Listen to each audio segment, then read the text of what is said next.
I call Dr James McDowell. Thank you, Madam Speaker. In considering this bill to extend the extraordinary powers granted to the Minister of Immigration, we thought it prudent to reflect on the overall performance and outcomes achieved by Immigration New Zealand on the direction of the Minister since the enactment of the original legislation. ACT supported that legislation, as has been stated already, given the high degree of uncertainty caused by the novel coronavirus and, of course, the lack of an obvious vaccine. In fact, no one really knew if we were even going to get a vaccine in those days. Like many in this House, we put our trust in the Minister to use these extraordinary powers to work hard to protect families and livelihoods in the context of a global pandemic. We had high hopes for a smart and compassionate border, but the government achieved neither.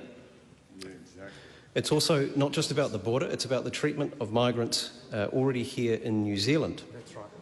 Madam Speaker, the global pandemic has obviously brought about many challenges, especially with regards to New Zealand border management in the context of an elimination strategy. Those who are directly affected by the government's immigration policies were suddenly caught up in all that uncertainty, and we owed it to them to get it right.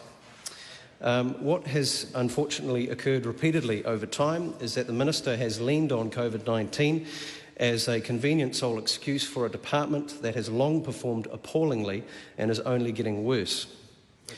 Migrants and employers are well aware that the problems at Immigration New Zealand started well before the pandemic. As a co-owner of an immigration law firm, I myself have seen a department that is steadily falling apart at the seams, and the negative impact that this has had on migrants and businesses over the years. Madam Speaker, this bill brings us to where we are today, with a promised, hopefully, widespread vaccination campaign underway that gives hope to all New Zealanders and prospective New Zealanders. We are in a very different place to where we were at the passing of the original legislation, and in ACT's opinion, an extension until May 2023 is asking too much, especially given the performance of the Minister. Way too much. The world will look very different in 2023, and it is irresponsible for us to support such extraordinary powers to the Minister to act unilaterally for almost the rest of this parliamentary term. For those migrants looking for a pathway to live and work permanently in New Zealand, they were disheartened by the suspension of the Expression of Interest program, which closed off the skilled migrant category of residency. There are now more than 7,000 people waiting in that queue, and it's growing rapidly and going absolutely nowhere fast.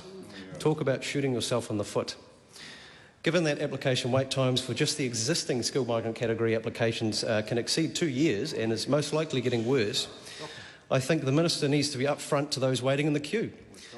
Will they actually ever have their applications looked at, let alone processed to completion?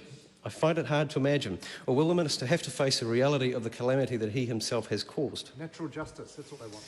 What the government has effectively done is lock thousands of skilled migrants into temporary visas, all while pretending that we have a proper system in this country.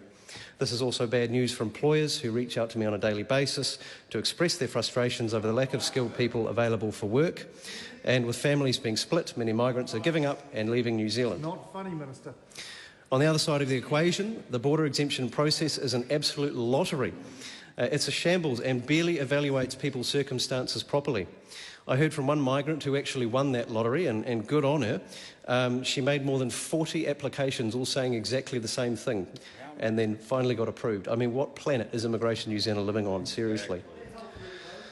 Madam Speaker, on Tuesday of this week, I attended the peaceful demonstration by split family members outside Parliament.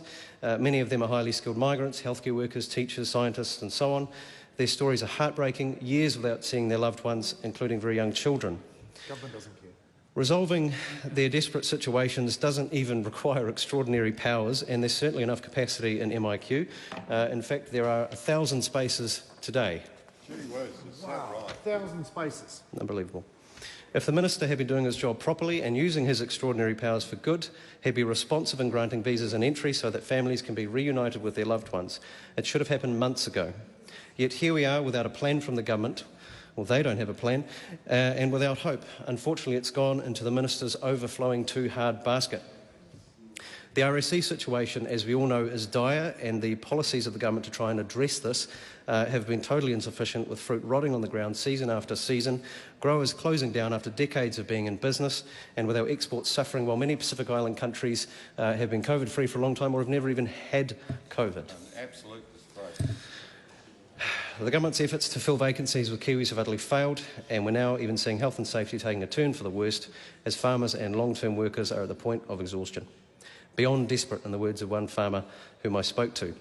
It's a straightforward fix, but clearly it's just all too hard for the government. Madam Speaker, common themes emerged in my conversations with immigration advisors and lawyers up and down the country. Desperation, no plan, no transparency, a complete demise of Immigration New Zealand's credibility.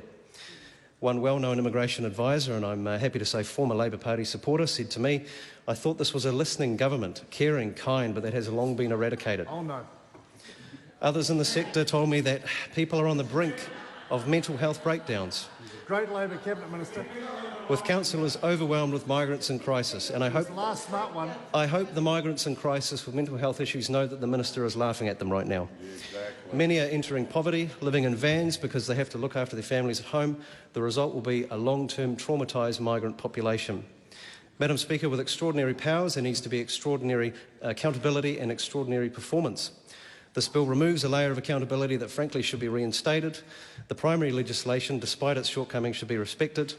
And I would also note that the supposed safeguards in the bill are relatively meaningless given the makeup of the Labour-led government. A 2-year extension of these powers could simply extend the pain that migrants will have to endure under this government's watch. As well as the rest of us. Madam Speaker, we've had enough of INZ, we've had enough of this minister, we are opposing this bill. That's right, James. Thank you.